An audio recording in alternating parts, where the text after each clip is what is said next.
नमस्कार विद्यार्थी मित्रांनो, मी IAS पंकज गाडवे आपलं सर्वांचं मिशन IASच्या ऑनलाईन प्लॅटफॉर्ममध्ये स्वागत करतो. विद्यार्थी मित्रांनो, ह्या डिकोडिंग सिरीजमध्ये आपण RTO AIM मेन्सचा पूर्ण सिलेबस डिकोड करणार आहोत. सब्जेक्ट वाईज आणि टॉपिक वाईज डिटेलमध्ये आपण पूर्ण सिलेबसवर डिस्कशन करणार आहोत. तर एक एक व्हिडिओ मी बनवणार आहे. इथून पुढे एक एक सब्जेक्ट आपण घेणार आहोत आणि त्या सब्जेक्टमध्ये एक्झॅक्टली आपल्याला कशाचा अभ्यास करायचा आहे, कुठले टॉपिक्स आपल्याला व्यवस्थितपणे करायचे आहेत. ह्या डिकोडिंग सिरीजमध्ये मी तुम्हाला कुठेही असं काही सांगणार नाही की इम्पॉर्टंट टॉपिक्स कुठले आहेत आणि मग लिस्ट इम्पॉर्टंट टॉपिक्स कुठले आहेत. ओके, आता कॉम्पिटिशन इतकी वाढलेली आहे विद्यार्थी मित्रांनो की प्रत्येक टॉपिक जो सिलेबसमध्ये मेन्शन्ड आहे तो इम्पॉर्टंट टॉपिक आहे. कशावर क्वेश्चन्स विचारतील आणि कुठल्या टॉपिकवर क्वेश्चन विचारले जाणार नाहीत हे आपण ॲज्युम करून चालणार नाही. लक्षात घ्या, कारण कॉम्पिटिशन खूप आहे. अभ्यास आपल्याला सर्व टॉपिकचा व्यवस्थितपणे डिटेलमध्ये करायचा आहे. आणि MPSCने आपल्याला जो सिलेबस दिला आहे, म्हणजे नवीन जो सिलेबस अपडेट झालेला आहे, ज्याच्यामध्ये मेकॅनिकल प्लस ऑटोमोबाईल दोन्हीचाही आपल्याला अभ्यास करायचा आहे. 2020चा सिलेबस बरेचसे विद्यार्थी रेफर करत आहे. ओके, तर नवीन सिलेबस कॉपी आपल्या टेलिग्राम चॅनलवरनं सर्वांनी डाउनलोड करून घ्या, त्याच्या प्रिंटआउट्स घ्या. आता दुसरी एक गोष्ट जी सर्वात इम्पॉर्टंट मला तुम्हाला सांगायची आहे की MPSC जो सिलेबस देते आपल्याला, ओके, तो सिलेबस फक्त एक ओव्हरव्ह्यू असतो.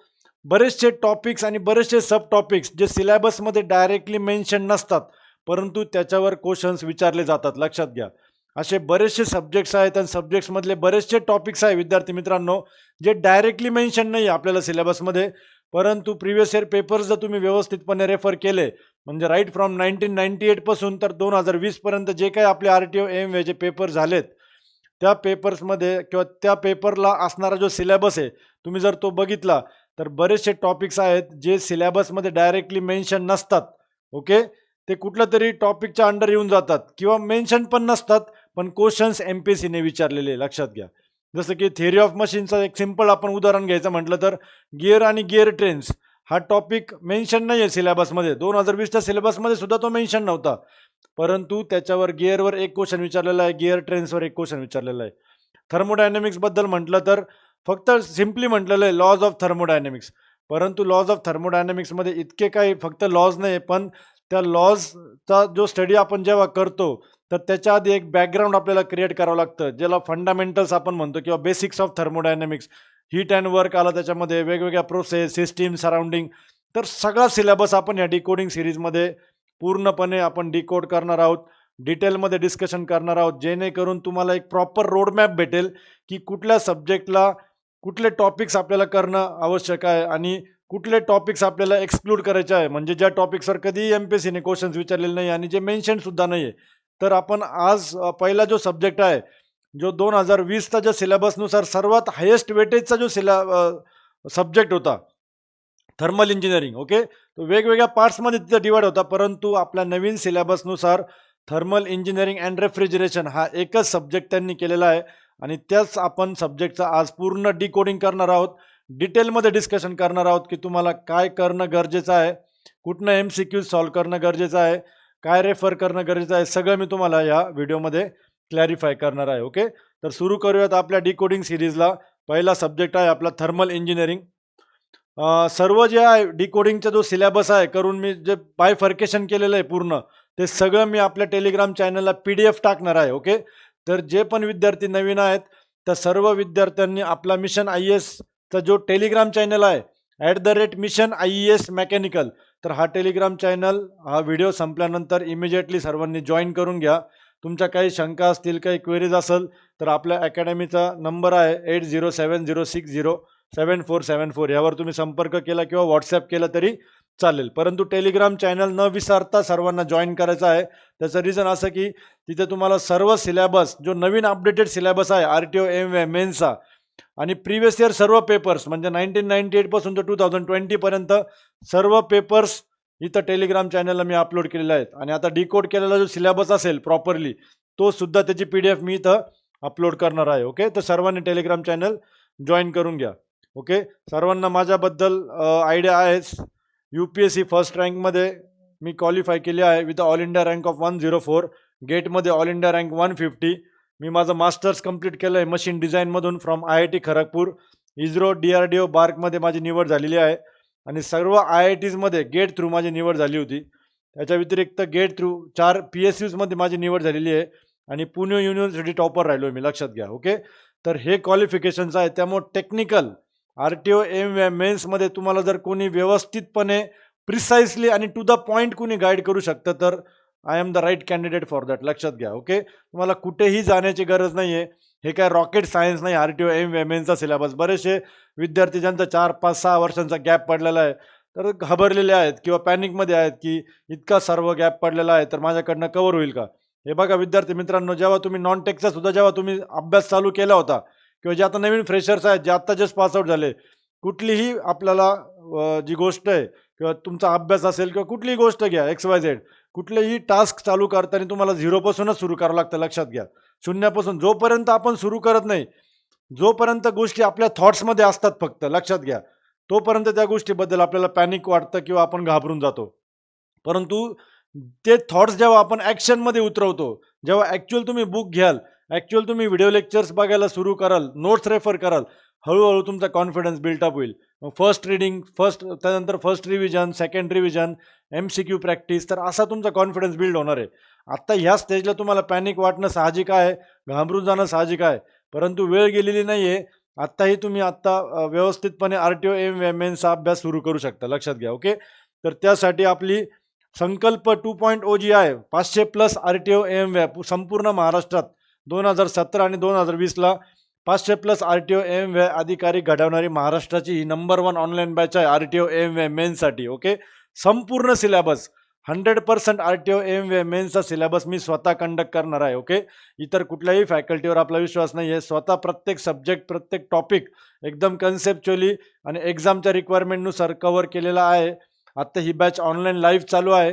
लाईव्ह सेशन जरी तुमचं मिस झालं तरी तुम्हाला रेकॉर्डेड फॉर्मॅटमध्ये ते व्हिडिओज बघता येतील. ठीक आहे, तर याच्यामध्ये तुम्हाला सर्व काही गोष्टी अवेलेबल आहेत या बॅचमध्ये. टेस्ट सिरीज असेल किंवा स्टडी मटेरियल असेल, पूर्ण एक्झाम ओरिएंटेड. RTO मेन्ससाठी कुठेही काहीच करायची गरज नाही. विद्यार्थ्यांचे कॉल्स मेसेज असतात, सर रेफरन्स बुक रेफर करू का? आता रेफरन्स बुक रेफर करायची गरज नाही, लक्षात घ्या. आपले व्हिडिओ लेक्चर्स, आपले जे 2 MCQ बुक्स आहेत, व्हॉल्यूम 1 आणि व्हॉल्यूम 2, आणि मग आपले स्टडी नोट्स, एवढे मोर दॅन सफिशियंट आहे. ते जरी व्यवस्थितपणे केले आणि वारंवार रिव्हिजन करत राहिलात तर त्याच्या बाहेर क्वेश्चन जनरली जाणार नाही, लक्षात घ्या. इतकं प्रिसाइसली आणि इतकं प्रॉपरली आपण कंडक्ट केलेला आहे हा कोर्स. तर आपलं मिशन IAS अकॅडमीचं ॲप्लिकेशन डाउनलोड करा. त्याचप्रमाणे आपले बुकसुद्धा आता अवेलेबल आहे RTO मेन्ससाठी, जे बेस्ट सेलर बुक्स आहे. कारण संपूर्ण महाराष्ट्रात RTO मेन्ससाठी MCQ प्रॅक्टिससाठी असा ट्रस्टेड सोर्स कुठेच नाही आहे, लक्षात घ्या. तर त्या अनुषंगाने आपण मेकॅनिकल इंजिनिअरिंगसाठी व्हॉल्यूम 1 आणि ऑटोमोबाईलसाठी व्हॉल्यूम 2 असे 2 बुक्स आहे. 1400 पेजेसचे हे बुक्स आहेत. हे बुक्स आपल्या मिशन IAS ॲप्लिकेशनवर परचेससाठी अवेलेबल आहेत आणि याच्या दोन्ही बुक्स तुम्हाला हार्ड कॉपीज फॉर्मॅटमध्ये तुमच्या घरी डिलिव्हर केली जातील, लक्षात घ्या. ॲप्लिकेशनवरनं डायरेक्टली ऑर्डर प्लेस करा, तुम्हाला घरपोच हे दोन्ही पण बुक्स भेटतील. ठीक आहे. Thermal engineering. ओके, पहिले आपण आयोगाने जो सिलेबस दिलेला आहे थर्मल इंजिनिअरिंगचा, ओके, MPSCने जो सिलेबस दिला आहे तो आधी बघूयात आणि त्यानंतर सिलेबसमध्ये दिलेला प्रत्येक पॉईंट आपण काय करूयात, त्याला खाली डिकोड करूयात. ठीक आहे. आता बघा, पहिला पॉईंट काय आहे, conventional and non conventional energy resources. त्यानंतर म्हटलं आहे basic thermodynamics, refrigeration and air conditioning, त्यानंतर पॉवर प्लांट इंजिनिअरिंग आणि IC इंजिन्स. हा आपला ओव्हरऑल सिलेबस आहे MPSCने दिलेला. परंतु याच्यामध्ये एक्झॅक्टली करायचं काय, आपल्याला कसा अभ्यास करायचा आहे किंवा टॉपिक वाईज कसं जायचं बघा. आता कन्व्हेन्शनल आणि नॉन कन्व्हेन्शनल एनर्जी रिसोर्सेस जर बघितलं तुम्ही तर कन्व्हेन्शनल एनर्जी रिसोर्सेसमध्ये हे 4 एनर्जी रिसोर्सेस आपल्याला स्टडी करायचा व्यवस्थितपणे. त्याच्यामध्ये कोल येतं, petroleum, natural gas, hydroelectric power plant आणि न्यूक्लिअर एनर्जी. हे 4 कन्व्हेन्शनल एनर्जी रिसोर्सेसचा व्यवस्थितपणे आपल्याला स्टडी करायचा आहे. नॉन कन्व्हेन्शनलमध्ये आपल्याला solar energy, wind energy, biomass and biogas आणि finally geothermal, tidal, wave and OTEC, okay, ocean thermal energy conversion. तर हे 4 आपल्याला नॉन कन्व्हेन्शनल एनर्जी रिसोर्सेस आहेत सिलेबस प्रमाणे, लक्षात घ्या. मग लास्ट टाइम बायोमासवर एक क्वेश्चन होता, जिओ थर्मलवर क्वेश्चन होता.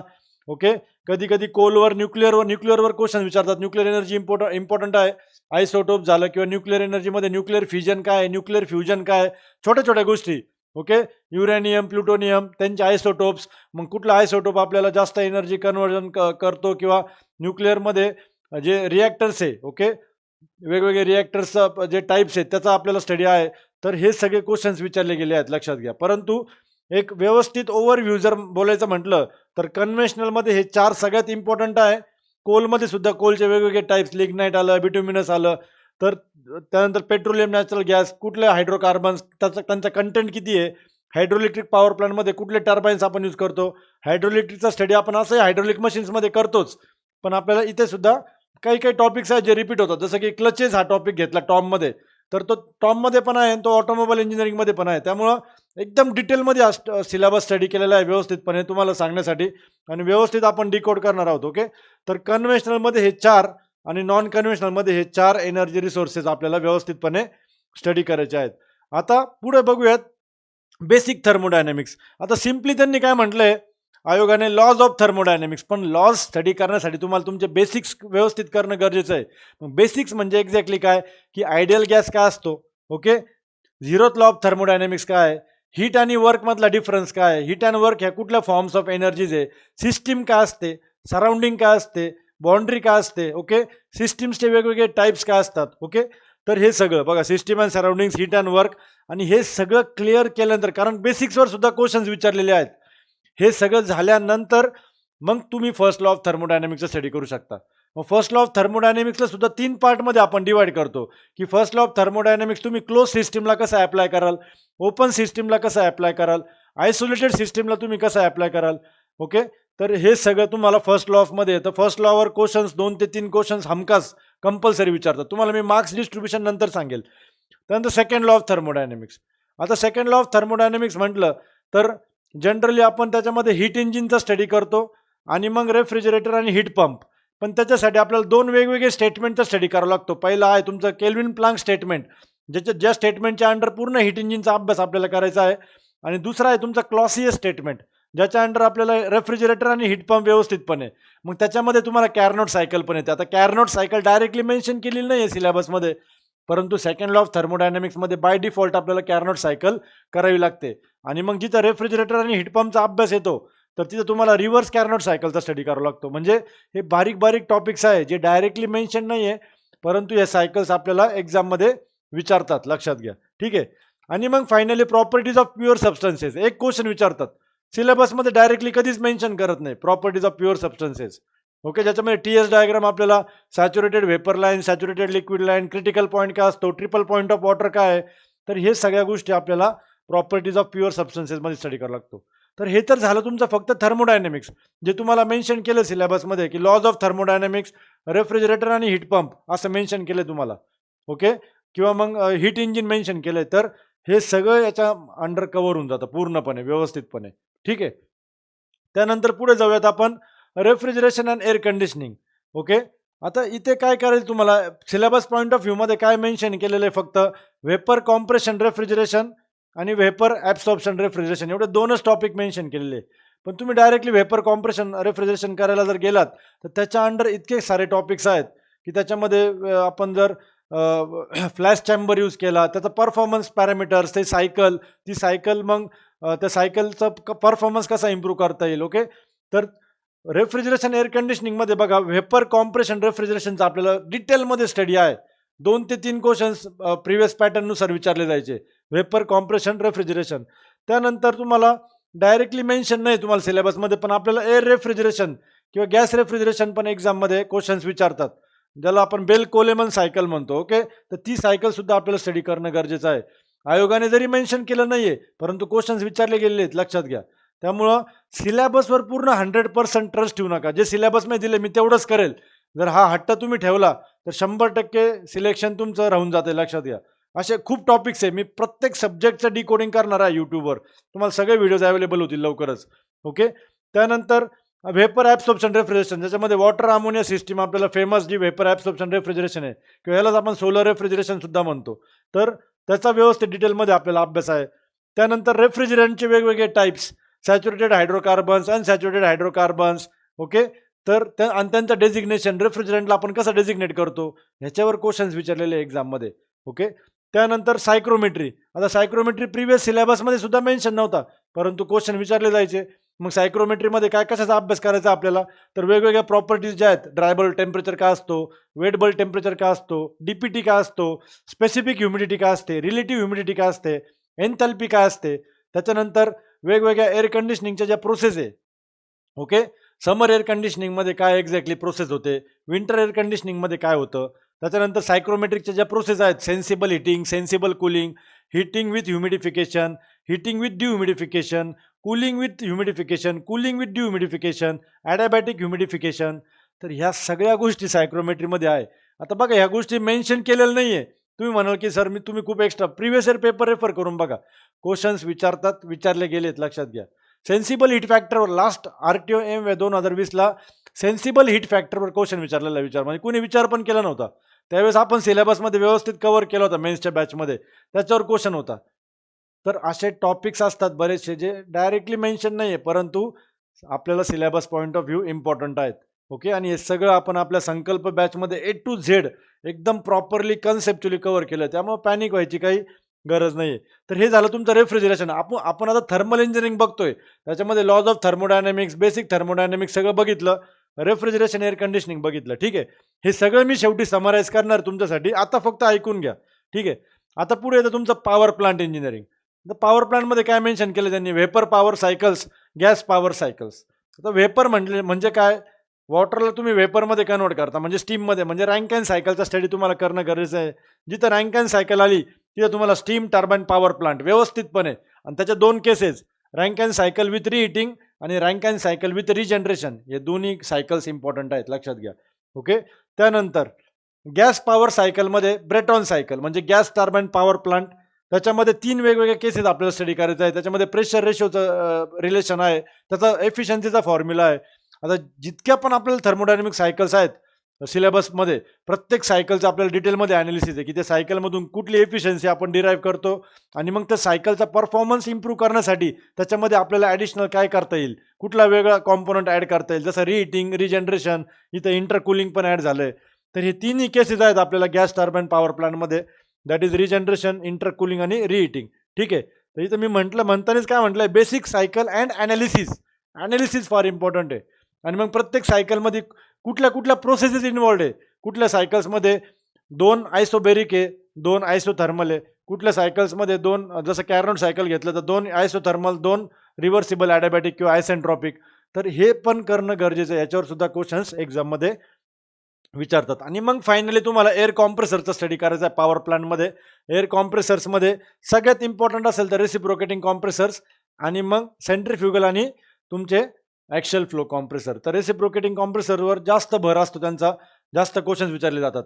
सेंट्रीफ्युगल आणि ॲक्शियल फ्लो कॉम्प्रेसरवर असतात क्वेश्चन्स, परंतु 2-3 RTO AMVच्या एक्झाम झाल्यानंतर एखादा क्वेश्चन असतो. ओके, तर हा आहे तुमचा पॉवर प्लांटचा सिलेबस. आता परत थर्मल इंजिनिअरिंगचा पुढचा जो पार्ट आहे IC engines, internal combustion engines.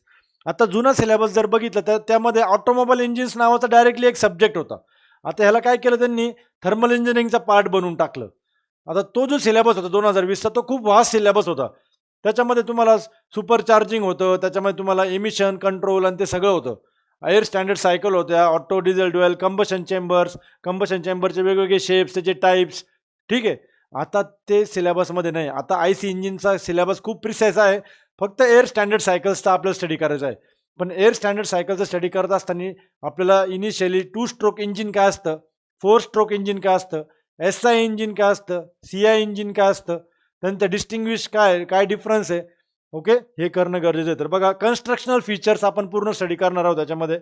2 stroke engine, 4 stroke engine आणि त्यांच्यातला डिफरन्स, त्यानंतर SI CI इंजिन्स, आणि एअर स्टँडर्ड सायकल्समध्ये मग या 3 सायकल्स आपल्याला व्यवस्थितपणे स्टडी करायच्या आहेत. त्याच्यामध्ये ऑटो सायकल, डिझेल सायकल आणि ड्युएल सायकल. तर तिन्ही सायकलचं डिटेलमध्ये व्यवस्थित ॲनालिसिस आपल्याला स्टडी करायचं आहे. मग डिटेल ॲनालिसिस म्हणजे एक्झॅक्टली काय, की थर्मल एफिशियन्सी किती येते, व्हॉल्युमेट्रिक एफिशियन्सी किती येते, एअर फ्युल रेशो काय असतो, ह्या सगळ्या बारीक बारीक गोष्टी आहेत, लक्षात घ्या. ब्रेक पॉवर काय असतो, मेकॅनिकल पॉवर काय असते, ओके, त्यानंतर तुमची थर्मल एफिशियन्सी कशी डिराईव्ह करतो आपण, तर सगळ्या केसेस आपल्याला व्यवस्थितपणे ॲनालिसिस करायचे आहेत. तर हे झालं तुमचं ओव्हरऑल सिलेबस, म्हणजे थर्मल इंजिनिअरिंगचा हा सिलेबस आहे आपला पूर्ण. आता मी तुम्हाला समराईज करून सांगतो की आतापर्यंत आपण काय काय बघितलं, आणि ते व्यवस्थित आपण हे करूयात. ठीक आहे. थर्मल इंजिनिअरिंग अँड रेफ्रिजरेशन हा आपला टॉपिक आहे.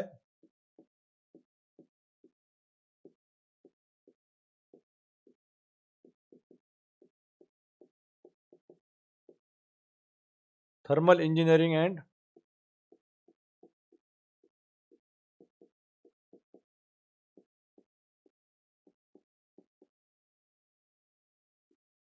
रेफ्रिजरेशन. ठीक आहे. आता बघा, जुन्या पॅटर्न नुसार तुम्हाला सांगतो मी, 2020चा जो सिलेबस होता आपला, त्याच्यामध्ये थर्मोडायनॅमिक्स आणि पॉवर प्लांट एकत्र 20 क्वेश्चन्स होते. लक्षात घ्या, थर्मोडायनॅमिक्स अँड पॉवर प्लांट हे दोन्ही मिळून, हे दोन्ही एकत्र विचारलं जायचं. किती क्वेश्चन्स? टोटल 20 क्वेश्चन्स होते. लक्षात घ्या. ऑटोमोबाईल इंजिन्स नावाचा वेगळा सब्जेक्ट त्यांनी होता, तो थर्मलमध्ये नव्हता इन्क्लूड, हा वेगळा पार्ट होता. ऑटोमोबाईलवर टोटल 15 क्वेश्चन्स विचारले जायचे, 15 क्वेश्चन्स. आणि refrigeration, rack and air conditioning ह्याच्यावर टोटल 10 क्वेश्चन्स होते. म्हणजे 2020चा जर तुम्ही पॅटर्न बघितला तर पूर्ण थर्मल इंजिनिअरिंग जर बघितलं, पूर्ण थर्मल इंजिनिअरिंग, तर 20, 30, 40, 45 क्वेश्चन्स हे फक्त थर्मल इंजिनिअरिंग असायचे. टोटल 90 मार्क्स फक्त थर्मल इंजिनिअरिंग होतं, एकटं थर्मल इंजिनिअरिंग. हे एकमेव रिझन आहे की मी पहिला सब्जेक्ट जो घेतलाय तो थर्मल इंजिनिअरिंग घेतलाय. लक्षात घ्या, 90 मार्क्सला 2020ला याला वेटेज होतं. ओके. आता नवीन सिलेबसनुसार 2026 आपला जो सिलेबस आहे, जो चेंज झालेला सिलेबस, ह्याच्यामध्ये हे सगळं एकत्र केलंय त्यांनी. हे सगळं एकत्र केलंय आणि एकच सब्जेक्ट म्हटलं त्यांनी, thermal engineering and your refrigeration. मग 90 मार्क्सला विचार देऊ शकतो का? नाही. इतकं मार्क्सचं वेटेज तुम्ही एक्सपेक्ट करू नका. माझ्या अंदाजे थर्मोडायनॅमिक्स, पॉवर प्लांट, ऑटोमोबाईल आणि रॅक, ओके, हे सगळं मिळून किमान तुम्हाला ॲटलिस्ट, माझा अंदाज आहे 25 क्वेश्चन्स तरी विचारले जातील. 25 to 30 क्वेश्चन्स हे सगळ्या याच्यावर असतील. जवळपास 50 to 60 मार्क्सला ह्यावेळेस हा सब्जेक्ट विचारला जाईल. 50 to 60 मार्क्स, जे की खूप मेजर वेटेज आहे. लक्षात घ्या, खूप म्हणजे खूप मेजर वेटेज आहे. 60 मार्क्स आणि तेवढा अभ्यासही करायचा आहे, नो डाऊट अबाउट इट. म्हणजे तुम्हाला थर्मोडायनॅमिक्स आहे, त्याच्यामध्ये रॅक आहे, IC आहे, पॉवर प्लांट आहे, conventional, non conventional energy resources आहेत. तर 50 to 60 मार्क्सचं ह्यावेळेस वेटेज असू शकतं, जे की खूप चांगलं वेटेज आहे, मेजर वेटेज आहे. लक्षात घ्या, थर्मल इंजिनिअरिंगसाठी. ठीक आहे. पण 4 ते 5 सब्जेक्ट्स. तर संकल्प बॅचमध्ये आपला थर्मल इंजिनिअरिंग तर कम्प्लीट झालेला आहे. बरेच विद्यार्थी रिक्वेस्ट करताय की सर तुम्ही ऑफलाईन बॅच चालू करा, ऑफलाईन बॅच.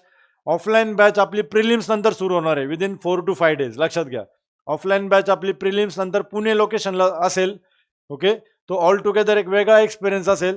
डेली तिथं तुम्हाला ऑफलाईन मला भेटण्याची संधी असेल. पूर्ण आपण डिस्कशन करूयात, पूर्ण सिलेबसचं त्यावेळेस व्यवस्थितपणे, एक एक टॉपिक व्यवस्थितपणे conceptually exam point of view आपण घेऊयात. ठीक आहे.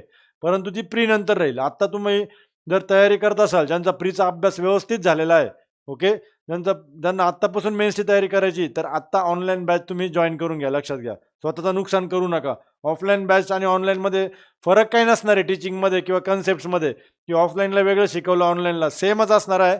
एवढंच आहे की विद्यार्थ्यांना 1 to 1 शिकायची संधी भेटते. आणि बरेच विद्यार्थी असतात की त्यांना ऑफलाईन लर्निंगमध्ये इंटरेस्ट असतो, की रोज समोर आपण बेंचेसवर बसून आणि समोर टीचर असतो आणि मग आपण शिकतो. ठीक आहे. त्याच्यामध्ये नंतर सिलेबस वाईज, कन्सेप्ट वाईज सेमच असणार आहे, काही डिफरन्स नसणार आहे. लक्षात घ्या. तर हे आहे तुमचं थर्मल इंजिनिअरिंगचं पूर्ण डिकोडिंग. लक्षात घ्या.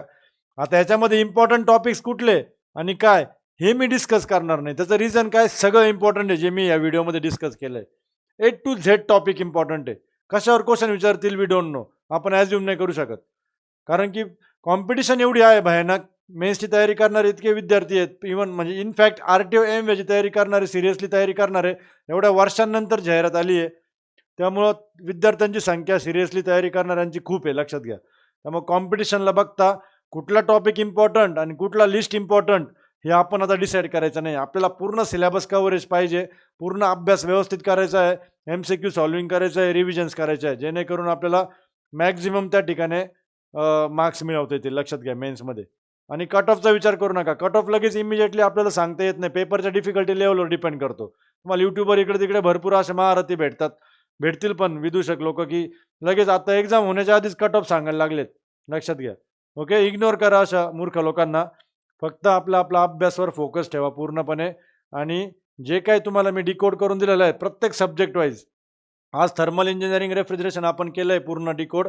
आपण उद्या आता स्ट्रेंथ ऑफ मटेरियल्स किंवा मग आणि थेरी ऑफ मशीन्स, हे दोन्ही पण सब्जेक्ट जे इम्पॉर्टंट इंडिव्हिज्युअली इम्पॉर्टंट सब्जेक्ट्स आहे, सॉम आणि टॉम, ते आपण घेऊयात. कारण 15-15 क्वेश्चन्स तिथे एक्सपेक्टेड आहेत. लक्षात घ्या, सॉमचे 15, टॉमचे 10 to 15 किंवा 10 तरी मिनिमम.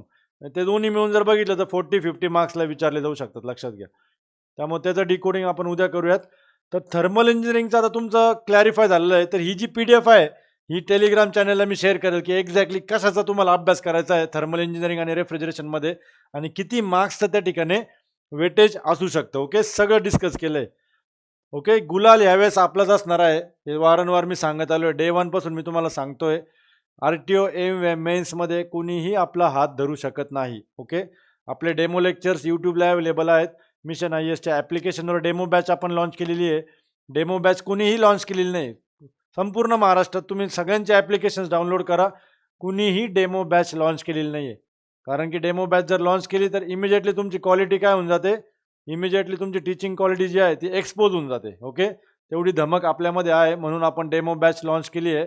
आणि 1, 2, 3 नाही तर 15 ते 20 डेमो लेक्चर्स आपण त्याच्यावर ठेवलेत विद्यार्थ्यांना प्रत्येक सब्जेक्टचे. बरेच विद्यार्थी क्वेश्चन्स रेज करत असतात की एकच माणूस आणि सर एकटे कसं काय 15 सब्जेक्ट शिकवतात.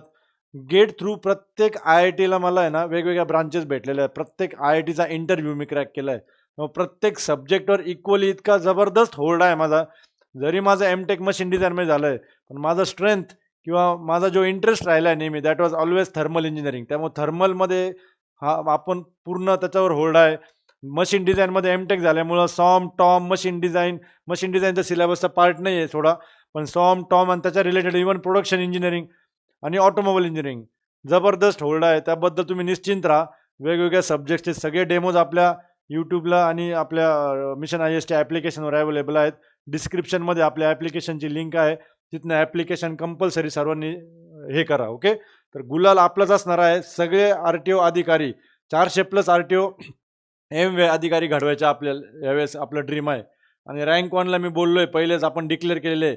मिशन IAS अकॅडमीचा जो पण विद्यार्थी रँक 1 येणार, हार्ली डेव्हिडसन देणार आहे. लक्षात घ्या, हार्ली डेव्हिडसन. त्यामुळे त्या दृष्टीने अभ्यास करा आणि त्या दृष्टीने मार्क्स मिळवण्याचा प्रयत्न करा. ओके तर संकल्प बॅच पुन्हा एकदा व्हिडिओ एंड करण्याच्या पूर्वी, संकल्प बॅच आपली ऑलरेडी सुरू झालेली आहे. सर्वांनी ही बॅच एनरोल करून घ्या. लिस्ट पॉसिबल फीजमध्ये ही बॅच अवेलेबल आहे आपल्या मिशन IAS ॲप्लिकेशनवर. आणि लवकरात लवकर तुमचा अभ्यास सुरू करा. ओके, असं सब्जेक्ट वाईज मी तुम्हाला सगळं सिलेबस डिकोड करून देणार आहोत. RTO 2017मध्ये रँक 1 आपला आहे, 2020मध्ये रँक 1 आपला आहे, आणि MPSCची महाराष्ट्र इंजिनिअरिंग सर्व्हिसेसची जी एक्झाम झाली त्यातही रँक 1 आपला आहे. लक्षात घ्या. पेपरमध्ये मला तुमचे न्यूज लेटर्स पाहिजे, जसे माझे सगळे. जेव्हा UPSC फर्स्ट अटेम्प्टमध्ये मी क्रॅक केली होती त्यावेळेस तो जो आनंद असतो आपल्या पालकांच्या चेहऱ्यावर, किंवा आपल्याला वैयक्तिक जो आनंद होतो, एवढ्या कष्टातनं आपण दिवस काढलेले असतात, एवढे स्ट्रगल्स आपण झेललेले असतात, रात्री दिवस एक केलेला असतो, आणि एवढा अभ्यास केल्यानंतर जेव्हा जे फ्रूट आहे जे ते आपल्या पक्षात येतं किंवा आपल्याला त्याचं फळ जेव्हा भेटतं, तो आनंद वेगळा असतो. लक्षात घ्या. परंतु त्यासाठी बघा एफर्ट सगळे घेतात, परंतु राईट डायरेक्शनमध्ये एफर्ट्स घेणारे कमी असतात. म्हणून जितक्या काही सीट्स असतात तेवढेच विद्यार्थी सिलेक्ट होतात. लक्षात घ्या. कुणाचं कुठंतरी काहीतरी चुकलेलं असतं प्रिपरेशनमध्ये, तर ते चुकू द्यायचं नाही आपल्याला. ओके, आणि आपल्याला ट्रायल एरर करायला सुद्धा आता काही स्कोप नाही आहे. असं नाही की प्रत्येक वर्षी आपली RTO MVAची 200, 300, 400 जागांची व्हॅकन्सीज येतात आणि मग दरवर्षी आपण अभ्यास करू शकतो. कधीतरी 4-5 वर्षानंतर अशी सुवर्ण संधी येते. तर अशा वेळेस चुका करायला आपल्याला काही स्कोप नाही आहे. ट्रायल अँड एरर करत बसायला वेळ नाही आहे. जे कराल ते परफेक्टच करावं लागेल. जे काही टाईम द्याल तो टाईम इतका इफेक्टिव्हली दिला गेला पाहिजे त्या टॉपिकला किंवा त्या सब्जेक्टला, की त्या सब्जेक्ट किंवा त्या टॉपिकवर क्वेश्चन आला तर तो 100% ॲक्युरेटली अटेम्प्ट झाला पाहिजे. कसा अटेम्प्ट झाला पाहिजे? With accuracy. लक्षात घ्या. फक्त अटेम्प्ट नाही करायचं आपल्याला, विथ ॲक्युरेसी अटेम्प्ट करायचं आहे. ठीक आहे. तर मोटिवेशन घ्या या सर्व गोष्टींमधनं. हे सगळे आपले सिलेक्शन्स आहेत प्रिव्हियस RTOमध्ये, MESमध्ये. सर्व बॅचेसवर आपल्या ॲप्लिकेशनवर डिस्काउंट अवेलेबल आहे. हा आपला अकॅडमीचा नंबर आहे, याच्यावर तुम्ही व्हॉट्सॲप केला किंवा कॉल केला तरी चालेल. आणि मेन्सचे जे बुक्स आहेत, ज्यांना नाही बॅच करायची तर बुक्सपासून आत्तापासून तुम्ही MCQ सॉल्विंग चालू करू शकता. लक्षात घ्या. 1400 पेजेसचे विथ डिटेल्ड एक्सप्लेनेशन. प्रत्येक क्वेश्चनचं आपण एकदम स्पष्टीकरण व्यवस्थितपणे दिलेलं आहे. एकदम बेस्ट बुक्स आहेत हे. व्हॉल्यूम 1 आणि व्हॉल्यूम 2 दोन्ही पण सिलेबससाठी कंपल्सरी आहे. तर आपल्या मिशन आय एस ॲप्लिकेशनवरनं तुम्ही ते डाउनलोड ऑर्डर करा. तुम्हाला त्याच्या हार्ड कॉपीज भेटतील. ठीक आहे. आणि आपला व्हिडिओ एंड होण्यापूर्वी आपला मिशन आय एसचा जो टेलिग्राम चॅनल आहे तो सर्वांनी न विसरता जॉईन करा. @Mission IAS mechanical. ठीक आहे विद्यार्थी मित्रांनो, इथे थांबतो. उद्याच्या व्हिडिओमध्ये आपण स्ट्रेंथ ऑफ मटेरियल्स आणि थेअरी ऑफ मशीन्स या दोन्ही सब्जेक्ट्सचं डिटेलमध्ये डिस्कशन करूयात आणि पूर्ण सिलेबस डिकोड करूयात. धन्यवाद.